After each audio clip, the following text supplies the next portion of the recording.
فرمایا وَأَقِمِ الصَّلَاةَ، انہیں سنائیں کہ نماز قائم کرو. کیا قائم کرو؟ نماز قائم کرو. مالک نماز پڑھنے سے ہوگا کیا؟ فرمایا ان الصلاۃ تنہا عن الفحشاء والمنکر، بے شک نماز بے حیائی اور برائی سے روکتی ہے. یاد رکھیے گا اللہ تبارک و تعالیٰ نے یہاں نماز قائم کرنے کا حکم ارشاد فرمایا ہے. نماز پڑھنے کا حکم نہیں دیا، جان چھوٹ گئی ہماری. یہ نہیں کہا نماز پڑھو، بلکہ کیا فرمایا؟ نماز قائم کرو. یاد رکھیں، ایک ہے نماز پڑھنا، ایک ہے نماز قائم کرنا. پڑھنے اور قائم کرنے میں فرق ہے.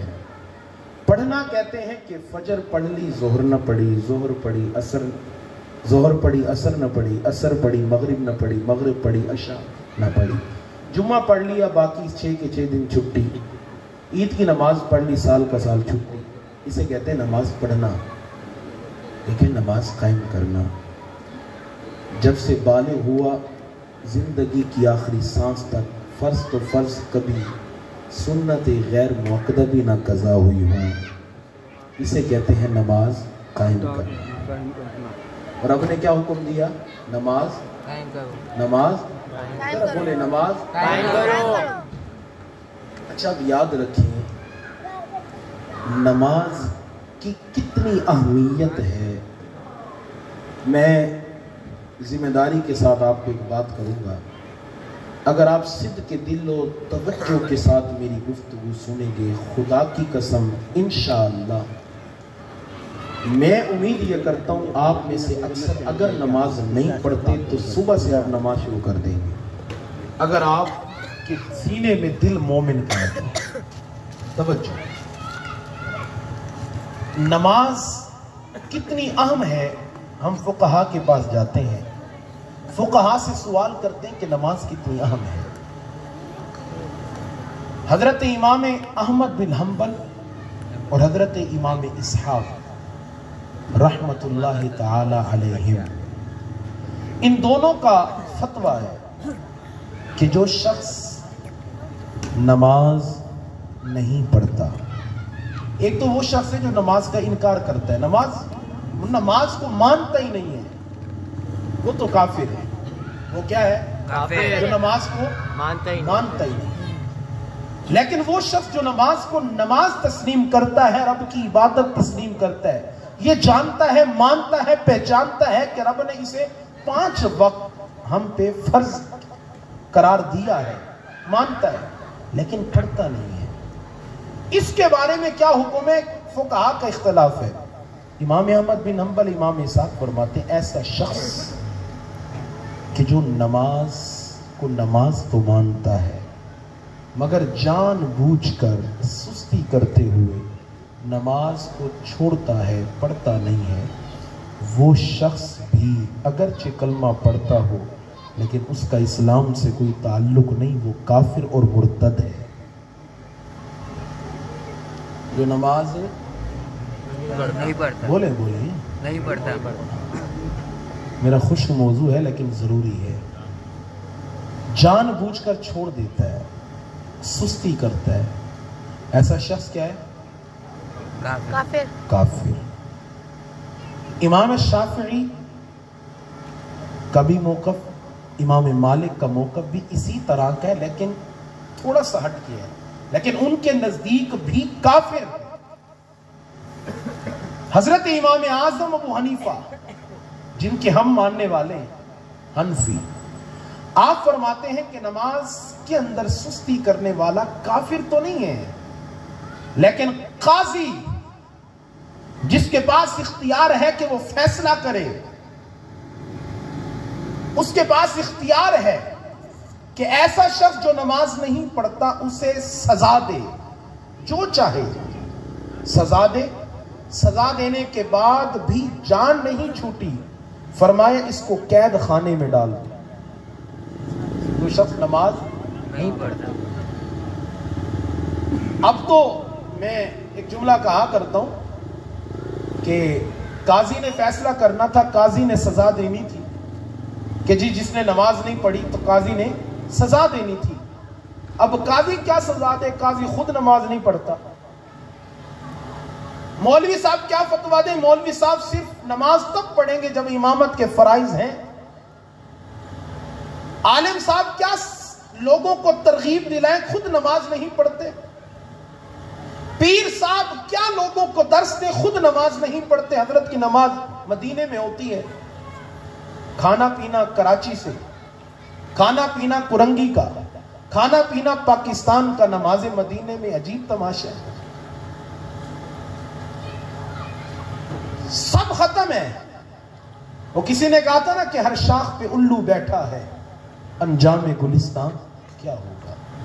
حالت تو یہ ہے، عالم ہو، قاضی ہو، کوئی بھی ہے، نماز سے دوری ہے.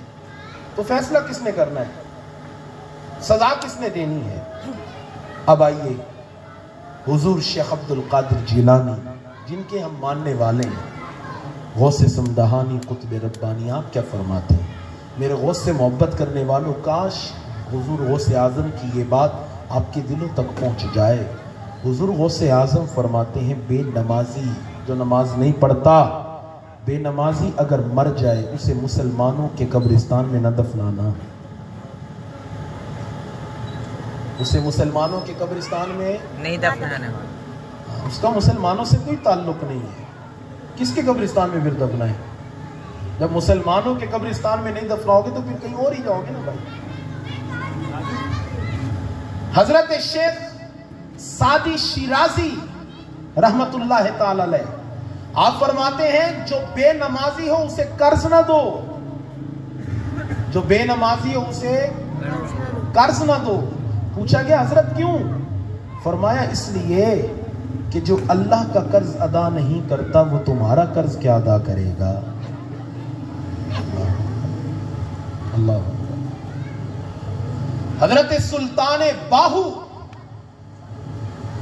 رحمت اللہ تعالی علیہ آپ فرماتے ہیں کہ لوگوں بے نمازی سے اپنا تعلق ختم کر لو، اپنا تعلق نہ رکھو. پوچھا گیا حضرت کیوں؟ فرمایا بے نمازی، توجہ میں نے عرض کیا تھا آنے والے آتے رہیں گے، جانے والے جاتے رہیں گے، گفتگو اس لیے. فرمایا حضرت کیوں ان بے نمازی سے کیوں نہ تعلق رکھیں؟ فرمایا اس لیے کہ وہ خنزیر سے بھی بدتر ہے. خنزیر سے بھی بدتر ہے. یہ حضرت سلطان باہو رحمت اللہ تعالی علیہ کا موقف ہے. اب آئیے آقا علیہ الصلوۃ والسلام کی بارگاہ میں. کریم آقا صلی اللہ علیہ وسلم کے کیا ارشادات ہیں بے نمازی کے بارے میں. آقا صلی اللہ علیہ وسلم حضرت ابو ہریرہ سے روایت ہے، ارشاد فرمایا کہ جو شخص نماز نہیں پڑھتا اس کا مجھ سے اور میرے دین سے کوئی تعلق نہیں. کون فرما رہے؟ نبی پاک صلی اللہ علیہ وسلم. فرمایا اس سے میرا کوئی تعلق نہیں ہے جو نماز نہیں پڑھتا. ایک اور موقع پر ارشاد فرمایا کہ اس شخص کا میری ملت سے کوئی تعلق نہیں جو نماز نہیں پڑھتا. اب یہ جو میں فرمان ابھی حضور کا سنانے جا رہا ہوں میری پوری تقریر کا یہ نچوڑ ہے. بس اگر آپ نے اس بات کو اور اس حدیث کو سمجھ لیا انشاءاللہ میں آپ ہم سب نمازی بن لیں گے، نماز نہیں چھوڑیں گے انشاءاللہ. توجہ. آقا علیہ الصلوۃ والسلام نے ارشاد فرمایا جو شخص نماز نہیں پڑھتا. اچھا فرعون کو تو آپ جانتے ہوں گے، حضرت موسیٰ علیہ السلام. اچھا فرعون مصر کا جو بھی بادشاہ ہوتا تھا اس کو فرعون ہی کہتے تھے، لیکن جو فرعون مشہور ہے وہ حضرت موسیٰ علیہ السلام کے دور کا بادشاہ ہے جس نے خدائی کا دعویٰ کیا تھا. فرعون بدترین شخص ہے کہ جسے اللہ تبارک و تعالیٰ نے دریا میں غرق کیا. آج بھی اس کا جسم اس امت کے لیے اور قیامت تک آنے والے لوگوں کے لیے عبرت ہے. قارون ان قارون کان من قوم موسیٰ فبغى علیہم. قارون بھی حضرت موسیٰ علیہ السلام کے زمانے کا ہے. یہ بھی بدترین بدبخت شخص ہے. اسی طرح ابی بن خلف یہ آقا علیہ الصلوۃ والسلام کے زمانے کا بدترین شخص ہے. یہ تینوں وہ لوگ ہیں کہ جو خدا کے بھی دشمن ہیں اور نبیوں کے بھی دشمن ہیں، اور ہم نبی کے ماننے والے. صرف ماننے والے نہیں، چاہنے والے بھی. انشاءاللہ الحمدللہ. الحمدللہ. چاہتے بھی. اب سنیں، آقا صلی اللہ علیہ وسلم نے ارشاد فرمایا جو شخص نماز نہیں پڑھتا بروز قیامت بے نمازی کا جو حساب کتاب حشر اس کے ساتھ ویسے معاملات ہوں گے جیسے فرعون، قارون، ابی بن خلف کے ساتھ ہوں گے. یعنی نہ وہ میرے نبی، نہ وہ میرے صحابہ میں کھڑا ہوگا، نہ وہ میری امت میں کھڑا ہوگا، بلکہ جو خدا اور خدا کے رسولوں کے دشمن ہیں، ازلی بدبخت ہیں، ان کے ساتھ اس کا حساب اور حشر ہوگا جو نماز نہیں پڑھتا. اب ذرا بتائیں کون کہتا ہے کہ میرا حساب فرعون کے ساتھ ہو؟ کوئی چاہتا ہے؟ نہیں. سمجھدار شخص تو سمجھدار ہے، بے وقوف بھی نہیں چاہے گا. نہ فرعون، نہ قارون، نہ ابی بن خلف، نہ ابو جہل، یہ سارے ازلی بدبخت ہیں. کوئی چاہتا ہے کہ ان کے ساتھ ان کے ہاتھ میں ہاتھ ہو؟ ہماری تمنا کیا ہے؟ ہماری تمنا یہ ہے مالک اگر تو نے ہمارا حشر کرنا ہے تو ابو بکر عمر کے ساتھ کرنا. انشاءاللہ. اگر ہمارا حشر کرنا ہے تو عثمان و علی کے ساتھ کرنا، طلحہ و زبیر کے ساتھ کرنا. ہم جب اٹھیں تو شیخ عبد القادر جیلانی کے سائے میں اٹھیں. ہم جب قیامت کے لیے جمع ہو رہے ہوں تو ہم خواجہ اجمیر خواجہ غریب نواز رحمت اللہ تعالی علیہ کے لشکر میں ہمارا شمار ہو. ارے ہماری تمنائیں تو یہ ہیں، لیکن ہمارے کام یہ جو ہمارا نماز نہ پڑھنا ہے. پیارے آقا صلی اللہ علیہ وسلم ارشاد فرماتے پھر تمہارا حشر فرعون، قارون اور ابی بن خلف کے ساتھ ہوگا. عزیز آج ماں کہتی ہے لوگوں دعا کرو میرے بیٹے کا مستقبل سنور جائے.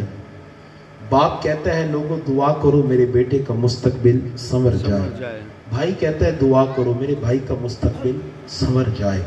ہم اپنی اولادوں کے مستقبل سنوار رہے ہیں، خود بھی محنت کرتے ہیں، کیوں اپنا مستقبل سنوارتے ہیں. کون سا مستقبل؟ 30 سال، 35، 40، 50، 60، 70، 80 ہاتھ بس، صرف یہ مستقبل. اس مستقبل کی فکر نہیں کہ جس مستقبل کی کوئی حد ہی نہیں، انتہائی نہیں. جو عارضی مستقبل ہے، پتہ نہیں کہ کب موت آ جائے، اس کی فکر ہے، اس کی فکر ہے. لیکن جو مستقبل ہمارا بڑا مستقبل ہے، جس کی کوئی انتہائی نہیں ہے، جس کی کوئی حد ہی نہیں ہے، نہ ختم ہونے والا مستقبل ہے، ہمیں اس کی فکر نہیں ہے. ہم اپنی اولاد کی فکر نہیں کر رہے. عجیب دور ہے. بیٹا سفر پہ جائے تو ماں کہتی ہے لوگوں دعا کرو میرا بیٹا خیر خیریت سے سفر پہ پہنچے، منزل پہ پہنچے. دعا کرواتے ہیں ہم، باپ دعا کرواتے ہیں لوگوں دعا کرو، مولوی صاحب دعا کریں میرے بیٹے کا آج امتحان ہے کامیاب ہو جائے. میں نے آپ نے کبھی سنا ہے قبرستان میں جب ہم گئے ہوں میت کے ساتھ، میت کو جب قبر میں دفنایا جا رہا ہو، باپ نے، بھائی نے، رشتہ داروں نے کہا ہو لوگوں دعا کرو آج امتحان ہے کامیاب ہو جائے؟ کبھی کہا کسی نے؟ نہیں. یار ہمیں فکر ہے سب کی، نہیں فکر تو آخرت کی. عزیز خدا کے لیے ذرا توجہ کیجیے کہ ہم کس طرف جا رہے ہیں، ہمارا حشر کہاں ہونا ہے. اگر ہم نماز نہیں پڑھتے تو میرے نبی کا کھلا فرمان ہے کہ پھر ہمارا حشر جو ہے وہ قارون، فرعون اور ابی بن خلف کے ساتھ ہوگا. اگر چاہتے ہیں تو عزیز پھر چھوڑیں نمازیں، ویسے بھی ہم نہیں پڑھتے تو نہ پڑھیں. اچھا ایک ہے نماز نہ پڑھنا، ایک ہے نماز نہ پڑھنا. بدبختی ہے. آقا علیہ الصلوۃ والسلام کا غصہ ان کے لیے دیکھیں جو جماعت کے ساتھ نماز نہیں پڑھتے. نماز تو پڑھتے ہیں لیکن جماعت کے ساتھ نماز نہیں پڑھتے. ہم تو نماز ہی نہیں پڑھتے نا جی. میرے نبی کا غصہ ان لوگوں کے لیے دیکھیں جو نماز تو پڑھتے ہیں مگر جماعت کے ساتھ نہیں پڑھتے. آقا صلی اللہ علیہ وسلم ارشاد فرماتے ہیں لوگوں میرا دل کہتا ہے، میرا دل کہتا ہے میں مصلی امامت پہ کھڑا ہوں، کسی سے کہوں تکبیر پڑھے، تکبیر ہو، پھر میں اپنا مصلی چھوڑوں، اپنے مصلی پر کسی اور کو امام بناؤں اور چند لوگوں کو میں لے کر کچھ لکڑیاں لوں اور ان لوگوں کے گھروں میں آگ لگا دوں جو مسجد میں نماز پڑھنے کے لیے نہیں آتے. یہ دور تھا صحابہ کا. یہ دور تھا کس کا؟ صحابی نماز کبھی نہیں چھوڑتے تھے. صحابہ کہتے ہیں ہم کسی بھی عمل کے ترک کو کفر نہیں سمجھتے تھے لیکن ہم نماز کے چھوڑنے کو کفر سمجھتے تھے. صحابہ نماز تو پڑھتے تھے لیکن حضور نے فرمایا مسجد میں نہیں آتے. دل کرتا ہے گھروں کو آگ لگا دوں. یہ اس نبی کا فرمان ہے کہ جو کافر پتھر مارے تو دعا عطا کریں، جبرائیل آ جائیں، یا رسول اللہ حکم کریں پہاڑوں کے ذریعے انہیں تباہ کر ڈالا جائے.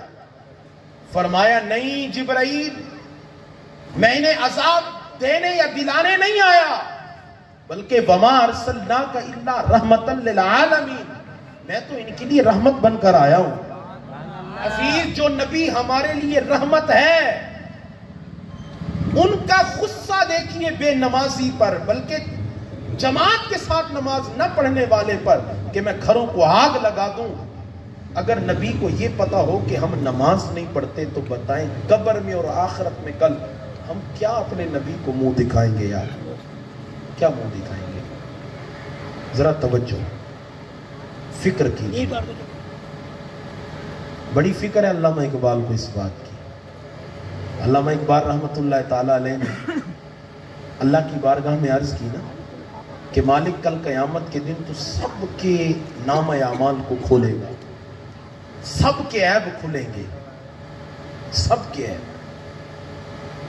مالک تو میرے عیب بھی کھولنا. لوگ کہتے ہیں کہ مالک میرے عیب نہ کھولنا لوگوں کے سامنے.